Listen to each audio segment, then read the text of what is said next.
جب سے فرقوں سے نکلا ہوں دوست گمراہ کہنے لگے ہیں اور والد کافر کہنے لگے ہیں. کافر کیوں کہنے لگے ہیں؟ یہ میری سمجھ سے باہر ہے. کافر کیوں کہہ رہے ہیں؟ کافر تو وہ ہوگا کہ جو خود فرقوں میں پڑا ہوا ہے. تو جو خود فرقوں میں پڑا، اچھا آپ کافروں کے کافر تو ہیں نا، جیسا ڈاکٹر اقبال نے کہا تھا. ہاں کافروں کے کافر تو ہم ہیں، یعنی انکار کرنے والے. تو ہمارا تو کلمہ ہی کفر سے سٹارٹ ہوتا ہے، لا الہ، انکار سے، کوئی الہ نہیں الا اللہ سوائے اللہ کے. تو باقی یہ کہ اس کا میں نے بڑا آسان طریقہ آپ کو بتایا. مجلس 50 میری دیکھیں، انٹرویو آف انجینئر محمد علی مرزا، ساری گدڑ سنگیاں میں نے بتائی ہیں. ایک کلپ بھی الگ سے چھوٹا سا بنایا تھا فرقہ بازوں کو سمجھانے کا طریقہ. جو آپ کو کہتا ہے ہمیں آپ سے مسئلہ، ان کو جی کی مسئلہ ہے دسو، تو زیادہ تر کو کیا مسئلہ نکالے گا؟ زیادہ تر تو بریلوی تھے نا، تو بریلویوں کو مسئلہ کیا ہوگا؟ وہ کہیں گے جی تجھے گستاخ ہو گیا. تو ان کو ٹھیک ہے، آئے اسی پہ بات کر لیتے ہیں، چشتی رسول اللہ. ہاں ان کے مطلب کی بات کریں جو سننا چاہتے ہیں. اگر آپ اپنی بات ٹھوکیں گے تو وہ کوئی نہیں قبول کرے گا. اہل حدیث کہتے ہیں نا گمراہ ہو گیا، ان کو ٹھیک ہے کھول لیتے ہیں 2812 تقتل الفئۃ الباغیہ. عمار تجھے ایک باغی جماعت قتل کرے گی، تو انہیں اللہ کی طرف بلائے گا، وہ جماعت جہنم کی طرف بلائے گی. ابھی فیصلہ کر لیتے ہیں، ٹھیک ہے. تو یہ اپنے اپنے اصول سے بھاگیں گے جو انہوں نے اصول خود کھڑے کیے ہوئے تھے. پہلوان کو اس کے زور کے اوپر گرانا ہے. اگر ولی لڑکی کی شادی اس کی مرضی کے مطابق نہ کرے تو اسٹیٹ ولی بن سکتی ہے. جی اگر اسٹیٹ کا حکمران صحیح ہے تو اس کو ہی ولی ہونا چاہیے. بالکل حدیث میں تو یہی ہے ابو داؤد میں. عبداللہ ابن مسعود اور عبداللہ ابن عمر رضی اللہ عنہ نہیں کرتے تھے. نہیں جی کوئی ایسی بات نہیں، بالکل جھوٹ بول رہے ہیں. عبداللہ ابن عمر کی تو حدیثیں ہیں بخاری مسلم میں. رہے ابن مسعود کے طرف جو منسوب روایت ہے وہ تو امام ترمذی نے 256 نمبر حدیث کے اندر لکھا ہے کہ یہ روایت ثابت ہی نہیں ہے. ابن مسعود کے اوپر نہ جھوٹ باندھے. آج کل مسجدوں میں اونچی آمین کہنے پر مسجد میں ہی گالیاں دی جاتی ہیں. یہ بہت کم ہوتا ہے یار، آج کل تو کوئی نہیں ہے، پہلے ہوتا تھا. اگر کہیں پہ اور ہے تو سیدھا تھانے میں اپلیکیشن دیں.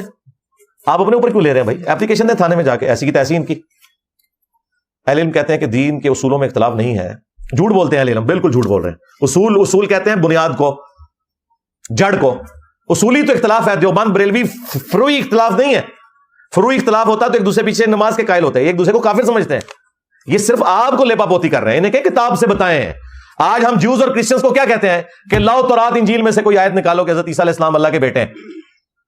وہ کہتے ہیں ہمارا وہ پریکٹیکل عقیدے کو چھوڑو، ایک ان ایمبیگوس آیت نکالو کہ اللہ تعالیٰ توحید کے معاملے میں کوئی ایسی بات کرے جو آپ لوگوں نے عقیدے رکھے ہوئے. اس طرح آپ دیوبند بریلویوں کو چھوڑیں. یہ ان کو کہ اپنے بزرگوں سے ثابت کرو کہ تم ایک دوسرے کو مسلمان سمجھتے ہو. وہ تو اعلیٰ حضرت کی ایک تلوار سے ہی سارے کے سارے ذبح ہو جائیں گے. اور ان کا کفار کی مسجد، ان کو کفار لکھا انہوں نے، اور اجتہادی غلطی کر دی. میں نے وہ پکڑ لی. کفار کی مسجد نہیں ہوتی، کفار کی عبادت گاہ ہوتی ہے.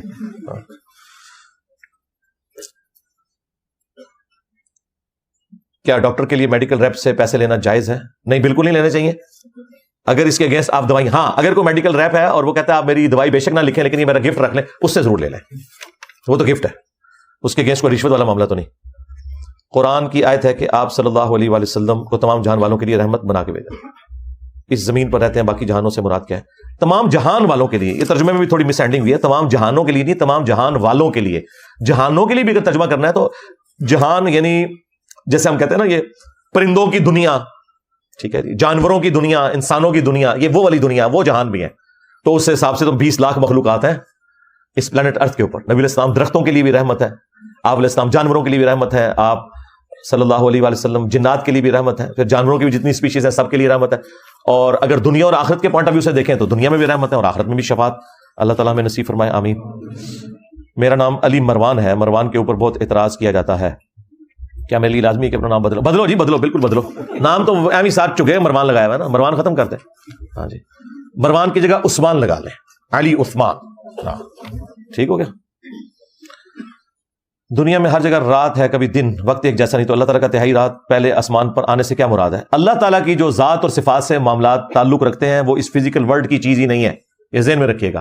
یہ آپ کو سمجھانے کے لیے کہا جاتا ہے تہائی رات، یعنی آپ کے لیے کہا جاتا ہے کہ آپ اس وقت میں اللہ کی طرف متوجہ ہوں. اللہ کے اوپر کوئی رات کا وقت نہیں گزر رہا. اللہ تعالیٰ ٹائم اور اسپیس سے پاک ہے. تو یہ اس کو اس فزیکل ورلڈ کے اعتبار سے نہ دیکھا کریں. تبلیغی جماعت کے ساتھ جوڑنا کیسا ہے؟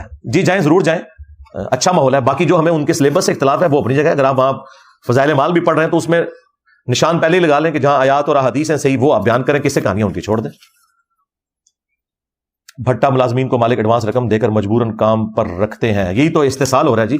اس کے خلاف تو پھر وہ آسمہ جہانگیر نے آواز اٹھائی تھی نا، کسی مولانا نے، کسی حضرت صاحب، کسی پیر صاحب نے تو نہیں اٹھائی ہے. کیا خانہ کعبہ پر بوٹ پہن کر چڑھنا جائز ہے؟ بالکل بوٹ پہن کے ہی جانا چاہیے تاکہ ہم ہندوؤں کو بتائیں کہ ہم اس کی عبادت نہیں کرتے. ہاں، جو نبی علیہ السلام نے کہا تھا کہ کعبہ تیری خوشبو بڑی اچھی ہے لیکن ایک مومن کی حرمت اللہ کے نزدیک تجھ سے بڑھ کر ہے. ابو داؤد اور ترمذی میں حدیث ہے. بالکل بوٹ پہن کے ہی جائیں، کوئی مسئلہ نہیں ہے. ہاں، نجاست نہ بوٹوں پہ لگی ہو. یہ جب تک اٹلی کا ماربل وائٹ والا نہیں لگا تھا نا تو طواف کعبہ کوئی کر نہیں سکتا تھا بغیر جوتیوں کے. 80s میں جن لوگوں نے حج کیا ان سے پوچھیں، وہ 2 جوتیاں لے کے جاتے تھے، ایک جوتیاں باہر اتارتے تھے اور نیا جوڑا اندر رکھتے تھے، اس جوڑے کو پہن کے وہ طواف کرتے تھے، پاؤں جلتے تھے. اور نبی علیہ السلام کے زمانے میں تو سارے جوتیوں سے مہندی کرتے تھے نا، وہ مٹی تھی. نبی علیہ السلام نے تو اونٹ کے اوپر طواف کعبہ کیا. تو یہ تو آج کے دور کے مسئلے ہیں نا. اب اللہ کا شکر ہے کہ وہ وائٹ ماربل جب سے بغداد والوں نے تیار کیا، اجمیر شریف والوں نے فٹ کیا، ہاں، اور تھوڑی مسجد نبوی اور بیت اللہ شریف بھی کسی شریف نے نہیں کیتی ہوئی ہے. ہاں، اندازہ کر لو، جنتی پھر بھی تسی جانا ہے.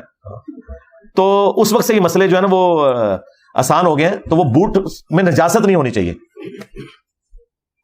قرآن میں اللہ نے مثال دی ہے اللہ کے چراغ کی مانند. وضاحت فرما دیں، یہ آیت نور ہے، سورہ نور کی آیت نمبر 35. آپ لکھیں آیت نور، سورۃ النور آیت نمبر 35. میری تفصیلی ویڈیو کھل جائے گی. یہ اللہ کے نور ہدایت کی مثال دی گئی ہے. ایک نور ہمارے اندر موجود ہے، حق اور باطل میں جو تمیز ہر بندے کو پتا ہے کہ جھوٹ بولنا برا ہے، سچ بولنا اچھا ہے، چاہے اس کے پاس نبی کی تعلیمات بھی نہ پہنچی ہوں تب بھی اسے ہی پتا ہے. اور ایک جب نبی کی تعلیم آتی ہے یہ نور علی نور ہو جاتا ہے. تو اس سے مراد وہ والے نور ہے. آپ نے کہا تھا کہ قادیانی ہمیں کافر نہ کہیں، تو ہم بھی انہیں کافر نہیں کہیں، وہ ہمیں کافر نہیں کہتے. جی کافر کہتے ہیں وہ، اگر وہ ہمیں کافر نہ کہیں تو مسئلہ ہی حل ہو جائے بھائی. ہاں، یہی تو بات ہے جس کے اوپر قادیانیوں کو کافر قرار دیا گیا تھا. شاہ نورانی صاحب نے کہا تھا کہ بھٹو صاحب یہ آپ کو کافر سمجھتے ہیں. انہوں نے کہا منو کافر کہتے ہیں. انہوں نے کہا ہاں جی کافر کہتے ہیں، اس لیے کہ جس دجال کو انہوں نے نبی مانا ہوا ہے تو نبی کا انکاری تو کفر ہی کرنے والا ہوگا نا. ان کے نزدیک ہم کافر ہیں کہ ہم نبی کا انکار کر رہے ہیں. اگر وہ ہمیں مسلمان مان لینا تو اس کا مطلب ہے کہ ہماری بات درست ہے کہ جس کو تم نے دجال کو مانا ہے وہ دجال ہے، تو وہ کبھی بھی نہیں مانیں گے. اگر نبی الاسلام ہم میں موجود نہیں ہے تو وہ ہم پر اور پہلی امتوں پر گواہ کیسے ہوں گے؟ یہ تو میں نے اس کے اوپر تفصیلی بات کی تھی. تو نبی الاسلام کیا اس امت کے بارے میں بھی آیا سورۃ البقرہ کی آیت نمبر 143 کے اندر.